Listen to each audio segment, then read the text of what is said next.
Bonsoir, comment ça va? Waouh, autant te dire que quand j'arrive dans la salle de bain et quand je me regarde dans le miroir, je sursaute, je fais waouh, attends, j'avais oublié que j'étais comme ça. Mais what? Qui me reconnaît? S'il vous plaît, qui me reconnaît? Nous sommes le samedi 4 septembre. Je viens enfin d'arriver à la moitié de ma série Halloween. Je suis grave à la bourre. Il est 2h40. Et ouais, comme d'habitude, on change pas une équipe qui gagne. C'est nul, on voit ma bouche parler en dessous. Mais bon, j'espère que l'effet est quand même là.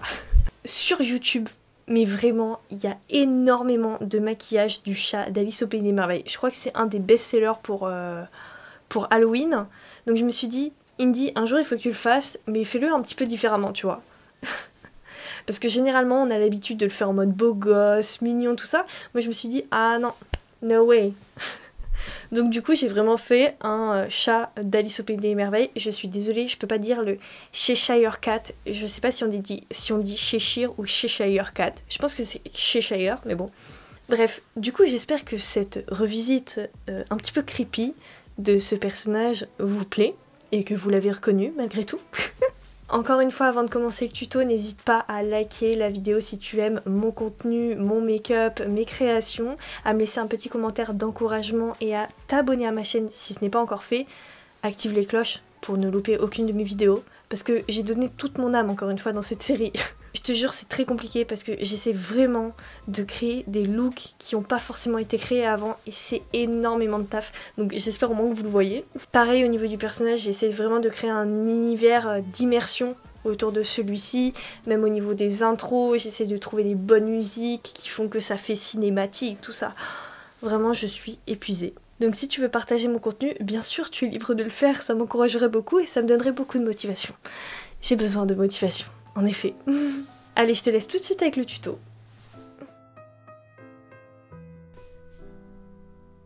Commençons ce tutoriel avec un petit peu de coloriage étant donné que la prothèse est assez grande. Bien sûr, le petit shot de coca qui fait plaisir. La prothèse que je prends aujourd'hui est toujours en mousse de latex et je vais la précolorer avec des fards à eau. Pourquoi? C'est plus simple, plus rapide et plus économique. Je vais commencer par appliquer un fard de couleur rose sur la partie inférieure de la prothèse tout en évitant les contours de celle-ci. Je vais les colorer une fois qu'elle sera posée sur mon visage.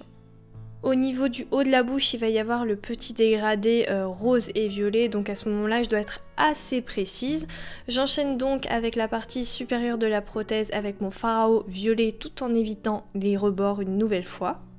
Je sais que je le dis souvent dans mes vidéos, mais bon, voilà, comme ça, vous le savez, normalement, quand on colorie une prothèse en mousse de latex, c'est pas forcément comme ça qu'on fait une base. Il faut d'abord mettre une base à partir de Pax. Le Pax, c'est tout simplement de la colle mélangée à de la peinture acrylique, et comme ça, tu es sûr que la mousse de latex ne va pas absorber ton produit, et donc que la couleur que tu mettras dessus, eh bien, elle va vraiment ressortir telle qu'elle. En plus de ça, étant donné que le Pax est à base de colle, tout va super bien tenir et même sur un tournage, ça ne bougera pas. Comme tu as pu le remarquer, j'ai aussi réalisé des oreilles en papier en amont. Étant donné qu'après je vais venir appliquer de la colle sur la majorité de mon visage, je vais venir la protéger en amont avec ma mousse Dermashield. Et quand tu vois écrit plein phare sur l'écran, c'est que ça vient de la boutique Plein Phare à Paris. C'est une boutique dans laquelle il y a vraiment tous les produits effets spéciaux dont tu peux rêver. Pour poser une prothèse correctement, il faut être stratégique, donc tu vas venir commencer par coller l'entre-sourcil, le petit bout du nez et ensuite faire comme un mandala, enfin comme un cercle, tu vas venir petit à petit vers les extérieurs de ton visage. C'est à ce moment-là que je me suis rendu compte qu'il fallait absolument que je colorie ma bouche en noir juste en dessous parce que ça va être compliqué de le faire s'il est trop tard. J'aurais peut-être dû aussi, avec du recul, en mettre au niveau de mes narines, mais bon, quand je me maquille le soir avec les éclairages, je sais pas pourquoi mon nez il se met à couler, donc je préfère éviter quand même la catastrophe.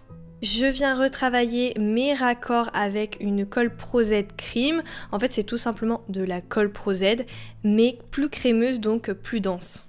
Cette partie est super cool parce que tu peux rattraper des raccords qui sont pas forcément beaux, mais aussi si tu l'utilises un peu genre histoire d'utiliser de la Pro-Z Cream parce que t'as vu sur un tutoriel YouTube qu'il fallait utiliser de la Pro-Z Cream, eh bien tu peux totalement tout foirer et ça peut te faire des croûtes à droite à gauche vraiment pas belles. Bref, le message est clair, prends ton temps et réfléchis à ce que tu fais. Si un raccord est déjà beau, ne va pas mettre de la prosette par au-dessus, ça sert à rien. Le but c'est vraiment d'atténuer voilà, les petits raccords entre la prothèse et ta peau, de créer une belle petite couche. Et puis c'est tout, faut pas chercher à créer de la texture à droite à gauche, ce n'est pas le but, en tout cas pas dans ce make-up.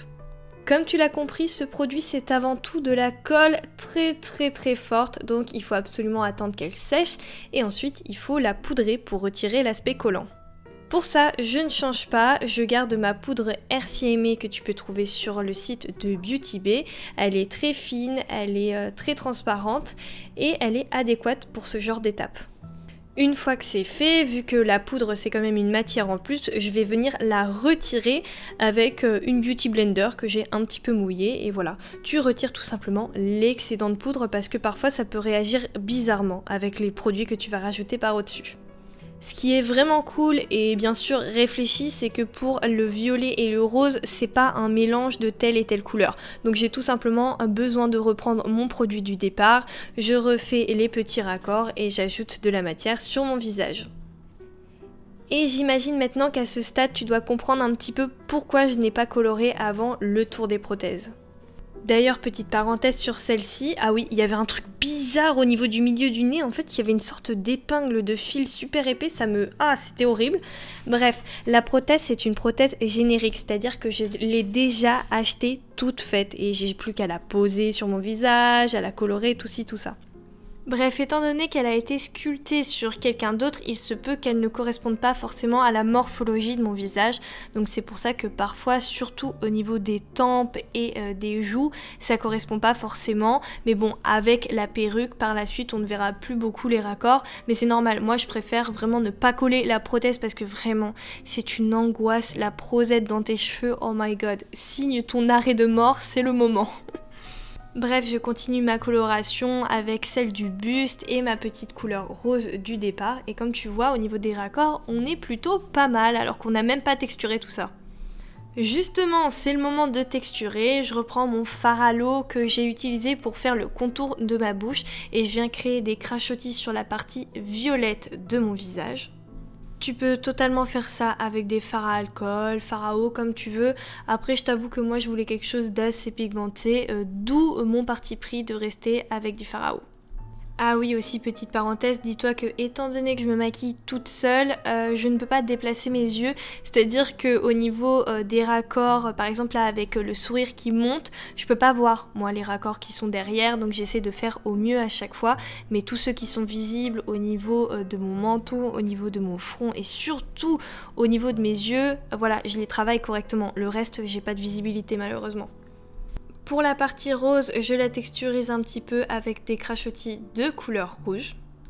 Pour faire un clin d'œil au chat d'Alice au pays des merveilles, je reprends mon fard à eau violet et je viens créer des cercles tout autour de mon cou pour rappeler justement ces motifs.